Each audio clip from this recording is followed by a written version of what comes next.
बिस्मिल्लाहिर्रहमानिर्रहीम। यक ज़माना सोबत बाउलिया बेहतर सद साल तात बेरिया। औलिया अल्लाह की सोबत में एक लम्हा गुजारना 100 साल की बेर इबादत से बेहतर है। शेख अकबर मुहियुद्दीन इब्नुल अरबी अल अंदलुसी, उनके हवाले से काफ़ी बातें हुई हैं। उनका जो सिलसिला रूहानी था वो हज़रत शेख सैयदना अब्दुल कादिर जिलानी से एक वास्ते से था, और दूसरा सिलसिला इब्नुल अरबी का हज़रत खिज़र अलैहिस्सलाम से था। हज़रत खिज़र अलैहिस्सलाम के बारे में कुरान शरीफ में भी इशारा है, जो हज़रत मूसा अलैहिस्सलाम के ज़िक्र के ज़मीन में आता है।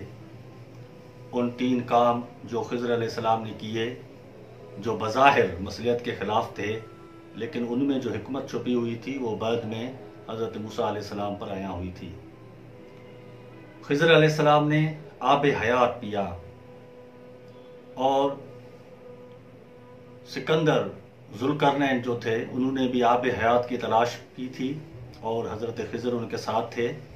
लेकिन किस्मत की बात थी, सिकंदर को वो पानी नसीब नहीं हुआ, लेकिन आब हयात हज़रत खिज़र अलैहिस्सलाम ने पिया।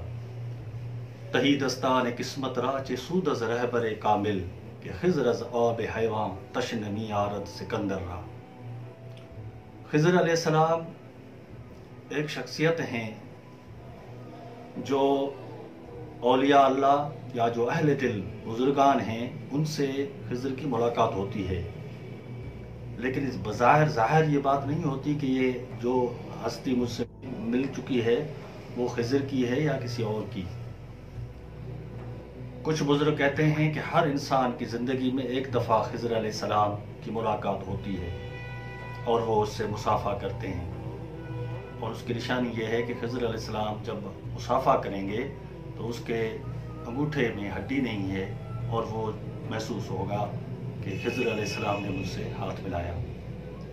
कभी कभी आदमी रास्ता गुम कर देता है, किसी मुसीबत में आ जाता है, तो शरीयत में ये बताया गया है कि वहाँ अज़ान दी जाए, फिर एक नेक इंसान आएगा जो अज़ान की बरकत से उस आदमी को रास्ते से लगाएगा। और कुछ बुजुर्गों का ख्याल है कि जो भटके हुए लोगों को रास्ते से लगाएगा वो खिज़र अलैहिस्सलाम होगा। इब्नुल अरबी मुहियुद्दीन अंदलुसी, जो अपने वक्त के कामिल वली थे, जो सल्तनत उस्मानिया से उसका गहरा ताल्लुक था।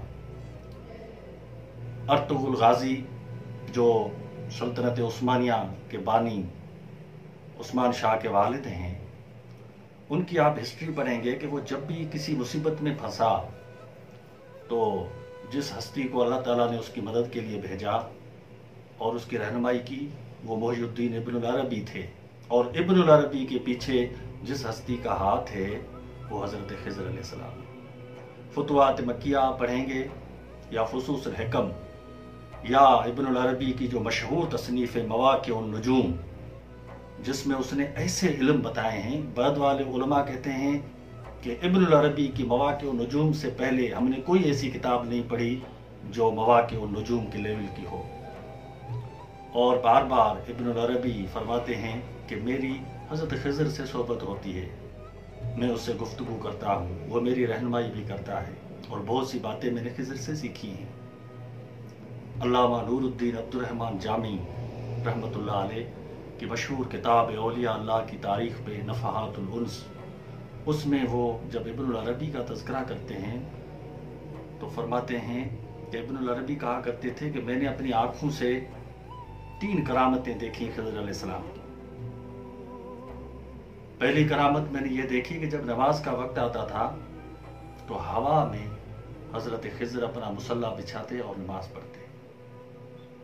हवा में कोई नमाज नहीं पढ़ सकता, मुसल्ला नहीं बिछा सकता, लेकिन जो अल्लाह के बरगुज़ीदा बंदे होते हैं, चाहे वो सुलेमान नबी हो जिसके लिए खुदा हवा को मुसख्खर कर देता है, चाहे वो खिज़र अलैहिस्सलाम हो जिसके हुक्म में हवा भी चल रही है और वो अपना मुसल्ला बिछाकर नमाज अदा कर रहे हैं। दूसरी करामत मैंने खिज़र अलैहिस्सलाम की ये देखी कि जब हम समंदर का सफ़र करते थे, हम कश्तियों में होते थे, लेकिन खिज़र अलैहिस्सलाम उस समंदर के ऊपर बग़ैर किसी कश्ती के ऐसे चले जाते जैसे पानी उनके लिए जम चुका है। और कुछ लोगों का ये भी कहना है कि जब समंदरों में कश्तियाँ भंवर में आ जाती हैं और उस टाइम अल्लाह के नेक बंदे खुदा से दुआ मांगते हैं, तो उसी टाइम भी वो खिज़र अलैहिस्सलाम की रूह आती है जो अल्लाह के हुक्म से उन भटके हुए कश्तियों और सफ़ीनों को अपनी मंजिल पे पहुंचाता है। तीसरी करामत मैंने खिज़र अलैहिस्सलाम की ये देखी कि वो रफ्तार के बड़े तेज़ थे। अगर वो सुबह को हलब में हो और शाम को उनको लोग दमिश्क में देखते, अगर शाम को दमिश्क में तो सुबह को खिज़र को लोगों ने मदीने तैयबा में देखा, किसी ने बगदाद में देखा, किसी ने करख में, किसी ने उसको बिस्ताम में देखा। खिज़र अलैहिस्सलाम की वो हस्ती है। अब खिज़र अलैहिस्सलाम क्या कर रहे हैं, जिंदा हैं या मर चुके हैं, और आब हयात आज भी है या नहीं है, ये एक अलग मौजू है। इंशाअल्लाह इस पे बात होगी। वमा अलैना इल्लल बलागुल मुबीन।